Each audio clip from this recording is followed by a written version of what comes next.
So Solo Leveling Season 2 Episode 3 just dropped today, and oh my god. Yeah, I feel like at this point they should just be calling this thing oral leveling, because that's just what it is at this point. We start with the goat Sung Jin-woo lying to his sister, telling him that he's going on some trip somewhere with a friend. Meanwhile, he's going by himself back to this demon castle place from last season so he can get his hands on the elixir of life, so that he can heal his mother from that eternal sleep thing.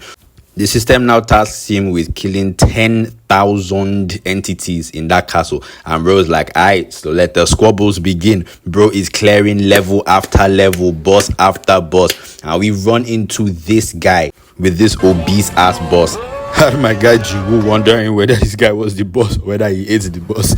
However, it seems that he is the boss, as the guy literally teleports and tries to jump Sung Jin-woo, but bro is not having that, as Him-woo jumps out from the clouds and lands him with a nasty punch.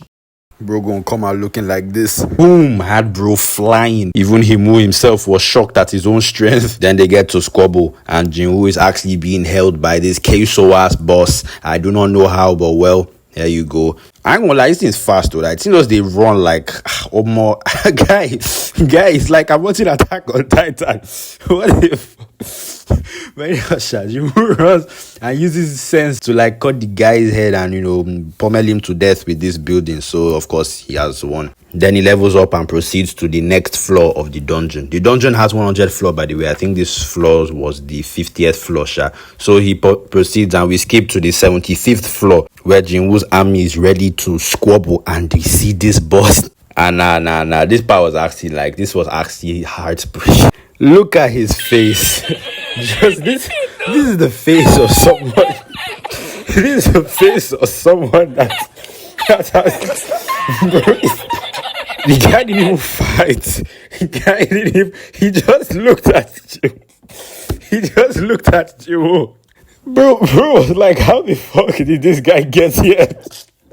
He didn't even try to fight. Genial, so Jin-woo defeats him. So yeah, 75 out of 100 floors done. He has run out of supplies, but as of now, he now has 2 of the 3 ingredients of the elixir of life, and he guesses that at the 100th floor, he will have the final one. So he vows that he will come back with more supplies at a later date to finish the castle. But at this point, the aura farming was so much that I began to wonder, how on earth did Sung Jin-woo get this OP?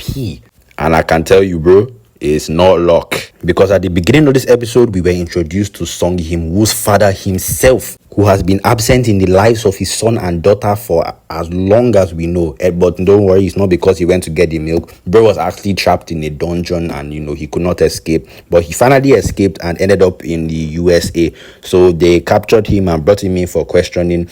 Because they thought he was some sort of intelligent manner beast with a personality. I don't know how they... Anyhow, they call this S-rank Wang Dong-so guy that they've been glazing since like the beginning of the season. Yeah, so they called him to come and question Sung Jin-woo's father. I think his name is Sung Il-wan or something like that. But alright.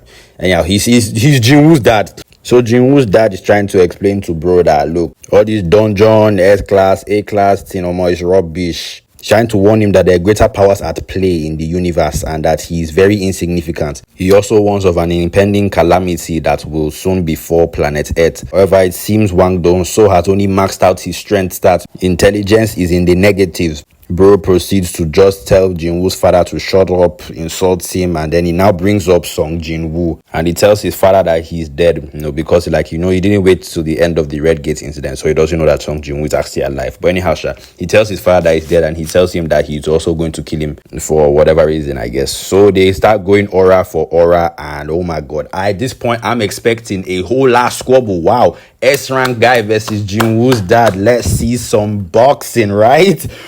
Yeah, no. They literally cut to the next scene, like half the city is destroyed. You see that there was nothing to see. There was no squabble to see. The fight was over before it started. Jin-woo's father literally one-tapped this guy and disappeared. This S-class hunter that they've been glazing for how many episodes, just for him to get into his first fight that he himself started, and he got one-tapped. Wow, that's crazy. I feel robbed, really. But from this, we learn a valuable lesson. It's in the blood. Sung Jin-woo is not lucky. He's him because he's him.